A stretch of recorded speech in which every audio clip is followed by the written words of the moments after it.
Biblia, ngayon lalong naging marangal ang mga ito kaysa mga taga-Tesalonika, sapagkat tinanggap nila ang salita ng buong pagsisikap at sinisiyasat sa araw-araw ang mga kasulatan kung tunay nga ang mga bagay na ito. Amen. Yun po yung pagkakaiba ng mga taga-Berea, mga kapatid.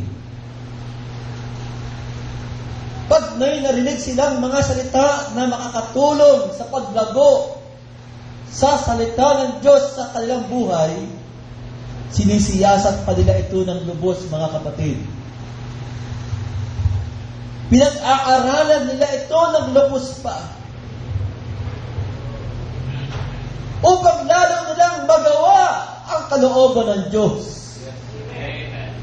Hindi lang sila tagapakinig. Hindi lang doon nagtatapos ang kanilang pag-inig sa salita ng Diyos, pagdating ng tahanan, pagdating ng mga bahay, yung mga salitang napakinggan nila, mga kapatid, ay kanila pong pinag-aaralan. At doon ay lalong nagiging maliwanag ang mga salita ng Panginoon. Amen po ba, mga anak ng Diyos? Kung mahal ninyo ang inyong mga kaluluwa at mahal nyo ang Panginoon at naganasa kayo ng ibayong pang paggawa ng Diyos, ang malalim pa na pagkilos ng Diyos sa inyong mga buhay, kapag kayo ay may naririnig na mga kapahayagan na makakatulong sa paglago ng inyong kaluluwa, sasaliksikin niyo pa ng buong lalim ang katotohanan. Amen? Kaya nga mayroon tayong ballpen at lapis o kaya papel para isulat yung mga mahalagang bagay na ating napakinggan, yung mga verses, para sa ating mga tahanan ay ating pag-aralan. Alam niyo po, mga kapatid, nakatulong ito sa akin ng malaki. Bago ako naging manggagawa, mga anak ng Diyos, researcher ako, mga anak ng Diyos. Ang katangian ng isang Kristiyano na madaling lumago sa salita ng Diyos, mga kapatid, siya ay good listener. Amen? Good listener siya. Kapag good listener ka, may lapis ka at mayroon kang papel. Sapagkat yung mahalagang salita na tumitimo sa puso mo, sinusulat mo ito. At pagdating sa tahanan, pinag-aaralan mo ito ng lubos. Paano mo pa ito maipamuhay ng eksakto, mga kapatid? Hindi po yung pag-uwi ng bahay, paglabas ng tahanan, Facebook ka agad ang inuuna. Diba? Paglabas ng church, Facebook ka agad ang kailang inaatupag na buksan. Hindi po ako against sa mga bagay na yan, mga kapatid. Pero nakakalungkot, mga anak ng Diyos, nagagawa yung dalawin ng mga Facebook nyo. Pero ang Biblia ninyo, kumusta naman? Nabubuksan nyo ba ito sa inyong mga tahanan? Di ba? Nagagawa nyo na pag-ubos ng salapi, mag-aksaya ng pera, pero nagagawa nyo bang mag-aksaya ng oras? Magbigay ng oras sa pagbabasa ng Biblia? Makakalungkot, mga anak ng Diyos, kung nabibigyan nyo ng mahabang panahon ang mga Facebook nyo, para yung farm bill ninyo ay hindi mabulok yung mga tinatanim nyo doon. Pero kung ang Biblia nyo naman ay hindi nyo nabubuksan para lumago ang inyong kaluluwa. Alam nyo ba, pag ang Biblia nyo ay hindi nyo nabubuksan, yung kaluluwa nyo ang nabubulok. Amen po ba? Hindi ba may mga kabataan na kapag hindi nila nagbuksan ang Facebook nila, natataranta sila? Bakit? Sapagkat baka raw mabulok na yung kanyang itinanim doon sa farm bill. Pero alam niyo ba, mga anak ng Diyos, mayroon kayong dapat higit na pagtuunan ng pansin. Kapag hindi nyo nabuksan ang Biblia nyo araw-araw sa inyong buhay, ang binhi ng Diyos sa inyong mga puso ay hindi lumalago. Ang inyong kaluluwa ay nabubulok, mga kapatid. Hallelujah. Doon ako nalulungkot, hindi balanse, mga kapatid. Hindi balanse. Ibalanse nyo lang mga kabataan. Ibalanse nyo lang yung mga may Facebook dyan. Ibalanse nyo lang ang paggamit ng mga teknolohiya at pagpapalain tayo ng Diyos. Amen? Hallelujah.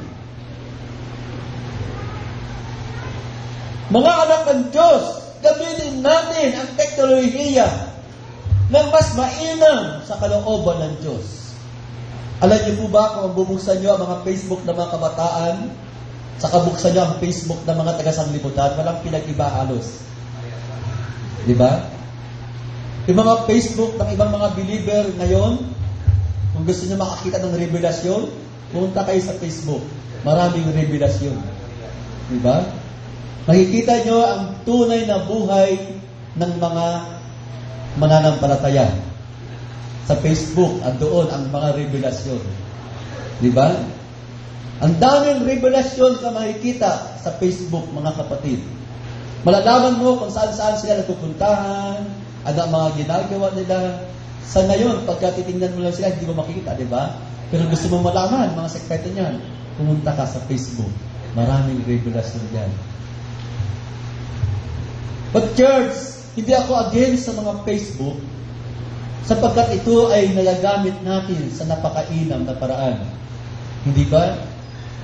Na mga kapatid natin na sa ibang bansa, mga kapatid, madali makipag-communicate sa kanila. Ang iba ay nakakapanood ng mga mensahe sa pamamagitan ng mga teknolohiyang ito. Sa Facebook, sa YouTube, nagagawa nilang panoorin ang ating mga gawain, mga kapatid. So, kung magagawa lang ng mga mananampalataya, i-convert ang mga Facebook na maging spiritual. Maging spiritual ang mga Facebook nyo. Nagamitin nyo ito para magtanim ng salita ng Diyos sa iba pang mga tao. Amen? Magtanim ng salita ng Diyos sa iba pang mga kaluluwa. Isipin nyo, napakabilis mga anak ng Diyos magkalat ng impormasyon sa Facebook. Kung meron kang 100 na kaibigan o 1,000 kaibigan sa Facebook at nagkalat sila sa iba't ibang panig ng mundo, napakadali magbigay ng mga mensahe sa kanila. Hindi mo na kinakailangan pang magpunta isa-isa sa mga bahay nila, pumunta sa ibang mga bansa para lang sila ma-sharean. Through teknolohiya, maaari mo nang ibahagi ang salita ng Diyos, mga kapatid. At nawa, ito ang gawin nyo, mga kapatid, na may mga Facebook. Ito ang gawin nyo, mga anak ng Diyos. Yung mga kamag-anak nyo na hindi pa nakakapakinig ng salita. No? Yung mga kamag-anak nyo na hindi pa nakakakinig ng mensahe sa uling araw na ito. Ipakilala nyo, ipakita nyo na mayroong mensahe na maaaring mapakinggan nila, mga kapatid. Nang sa ganoon ay magamit tayo ng Diyos sa paraang ito, na ang teknolohiya, tayo ang kumukontrol, hindi tayo yung kinokontrol ng technology, mga kapatid. Amen po ba, mga kapatid?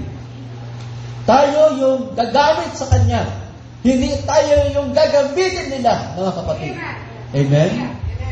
Hallelujah. At nang sa ganoon, ang Diyos ay maging malugod naman sa atin, mga kapatid. Hallelujah. Kasi sa totoo lang, mga anak ng Diyos, kung titingnan nyo ang mga Facebook ng mga kabataan o mga nanay, diba, yung may mga Facebook, parang ganito ang nangyari, kung i-ratio natin, parang 70-30. 70 yung sanglibutan, 30 lang yung sa Panginoon. Nakakaano, no? Hindi balanse, mga kapatid, diba? Hindi balanse. Yes. Pero mga anak ng Diyos, i-convert nyo ito na maging spiritual. Nang bawat mga Facebook na mga anak ng Diyos ay i-convert sa spiritual na mga bagay. At ito po ay magiging kalugod-lugod sa ating Panginoon. At kung kayo po ay maglalagay ng mga picture sa Facebook nyo, tiyakin nyo lang yung may kabanalan. Amen? Amen? Hallelujah. Yung may kaluwalhatian ng ating Panginoon. Praise God. Huwag na yung mga picture na hindi nakakapagbigay ng magandang idea na ikaw ay isang matinong Kristiyano, di ba? Kasi